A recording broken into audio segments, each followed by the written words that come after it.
যে যাই কোন না কোন, যে দুর্নীতি করবে এর খবর আছে, যে চাঁদাবাজি করবো তার খবর আছে।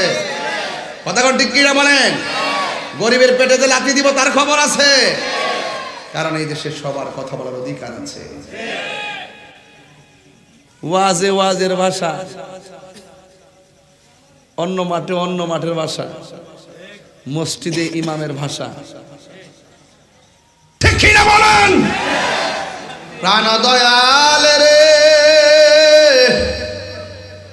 গৃহস্থরা দলে দলে হাঁস মুরগি কতই পালে, সন্ধ্যা হলে ডাক দিয়া লয় ঘরে, যার যত পালিত ছিল সকলরে তো ঘরে নিল, আমি একা রইলাম অন্ধকারে। প্রাণ দয়াল রে, সন্ধ্যা হইল ডাকি দিলে না মোরে। প্রাণ দয়াল রে, আর পরীক্ষার সময় নাই, কর জোরে ক্ষমা চাই, শেষ রেখে না নিলাই আমারে। আমার দিন কি এমনি যাবে, লোকে তোমায় কি বলিবে, এই দুঃখ রইল তাহির অন্তরে। প্রাণ দয়াল রে, সন্ধ্যা হইল ডাকি দিলে না মোরে, সন্ধ্যা হইল ডাক দিলে না মোরে। প্রাণ দয়াল রে, সন্ধ্যা হইল ডাকে দিলে না মোরে।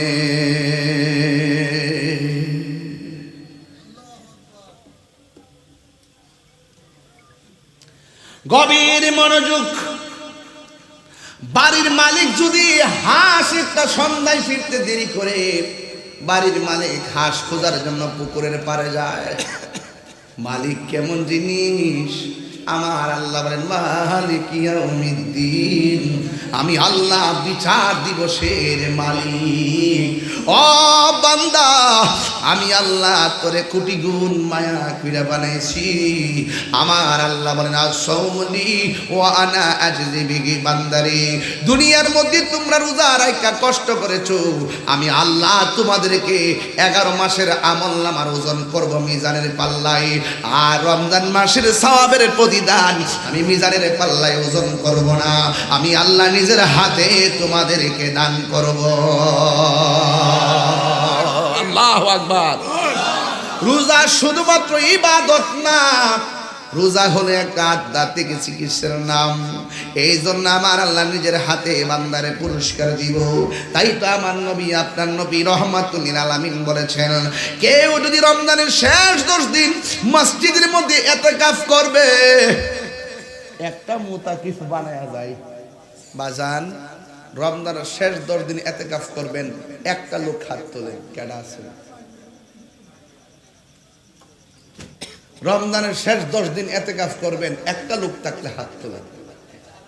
এবার ইতিকাফ করবেন, কেউ আসেননি।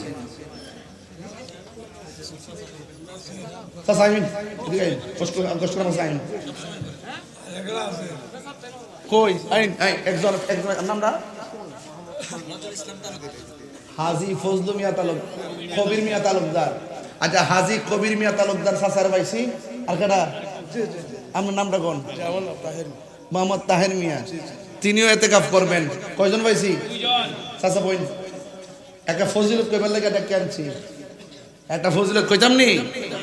আল্লাহর হাবিব বলেন, যারা রমজানের শেষ 10 দিন মসজিদে ইতিকাফ করবে, তার আমল নামায় আল্লাহ পাক রব্বুল আলামিন 2টা হজ আর 2টা উমরার সওয়াব দিয়ে দিবেন। 3 বার কোন সুবহানাল্লাহ কোন গেলেগা।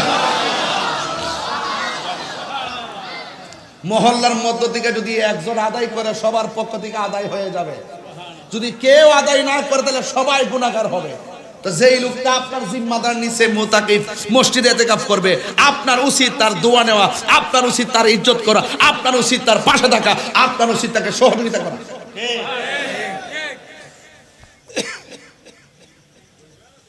5টা রাইত আছে অনেক গুরুত্বপূর্ণ। এর মধ্যে একটা রাইত হলো ঈদুল ফিতরের রাইত। ঈদুল ফিতর মানে রোজার ঈদ আর কি। এই রাতে দোয়া কবুল হয়। আর আঙ্গ দেশের মধ্যে সবচেয়ে বড় প্রবলেম কি জানেন? আমরা আসল ছেড়ে নকল ধরি। কথা বলতে গেলে আসল ছেড়ে কি ধরি? নকল ধরি। যার অথচ এই রাত্রটা হলো ইবাদত কবুলের রাত, ইবাদতের রাত। আর এই রাত্রে চান্দা উড়ার পরে ফুলাফান গান লাগায় নাচে,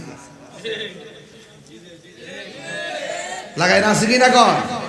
এইবার কি এইগুলা চলবো?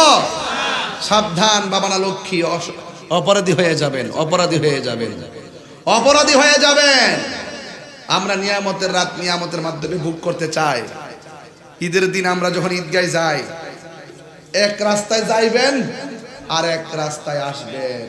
সুবহানাল্লাহ, কোয়ার দরকার আছে এই কথাগুলো, মন থাকে না তো। এক রাস্তায় যাইবেন আর এক রাস্তায় আসতে হবে। আর হাদিস শরীফে আছে রাস্তার মোড়ে মোড়ে ফেরেশতা দাঁড়ায় থাকে আপনার গুনাহগুলো হাতে নেওয়ার জন্য। রাসূল বলেন ঈদগার ময়দানে যাওয়ার আগে যদি কোনো ব্যক্তি বস্ত্রহীন মানুষকে বস্ত্র দেয়, মানে কাপড় দেয় আর কি, আল্লাহ পাক তাকে জান্নাতে কাপড় দিয়ে দিবে।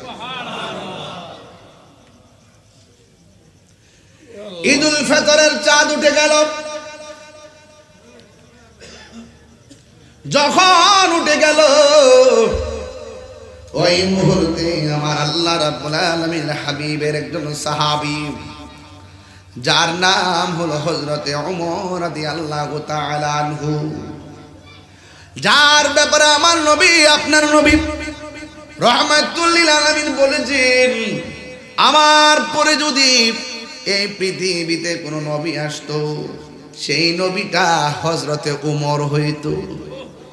সেই ওমর রাদিয়াল্লাহু তাআলা আনহু যেই মাত্র পশ্চিম আকাশে যখন রমজানের ঈদুল ফিতরের চাঁদ উঠে গেছে, ওই মুহূর্তে তিনি একটা ঘোষণা দিলেন, আগামীকাল সকালবেলা সবাই ঈদগার ময়দানে আসবা, না আসলে খবর আছে।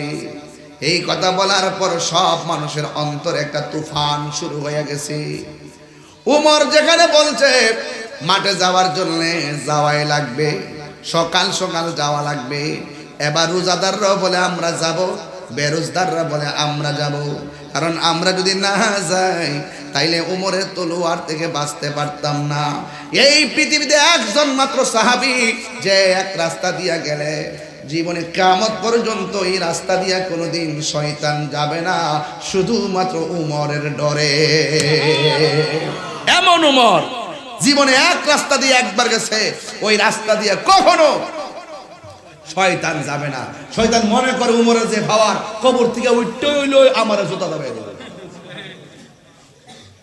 যারা মাজার মাংস যায় হেরা তো নিজের কপালে নিজে কোরাল মারে।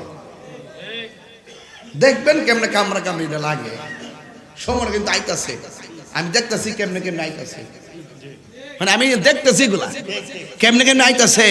মান্যতা নাই, সিস্টেম নাই, সব হইল তাফালিং টু তাফালিং, ক্ষমতার দাম্ভিকতা, অহংকার পতনের মূল। কথা বলেন ঠিক কিনা বলেন?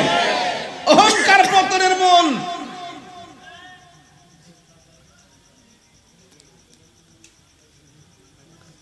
উমর এমন উমর ছিলেন যে বলছে মদ খাওয়া নিষেধ। কে বলছে? আল্লাহ। উমর এটা প্রচার করছে। এক পাগলা রাত্রেবেলা মদের এমন নেশা উঠছে, গোপনে গোপনে গেছে মদ খাইতে। মদ ইত্যা মতো খাইছে, খাই আবার আরেকটা বোতল লইছে এমনি। কিছু লোক আছে না অভ্যাস হয়ে গেলে ছাড়তে পারে না। যেখানে বাঘের বয়স সেখানে রাত হয়। সে আল্লাহর কাছে বলছে, আল্লাহ তুমি দেখলে দেখছো, উমর যাতে না দেখে। পাগলার কত হইলে আমি তো মরলেন আমার তো, আর উমর তো ডাইরেক্ট খুবাই লেব। এর লাগে উমর থেকে বাঁচবার লাগে আগে কি করছে? আল্লাহর কাছে দরখাস্তটা করছে।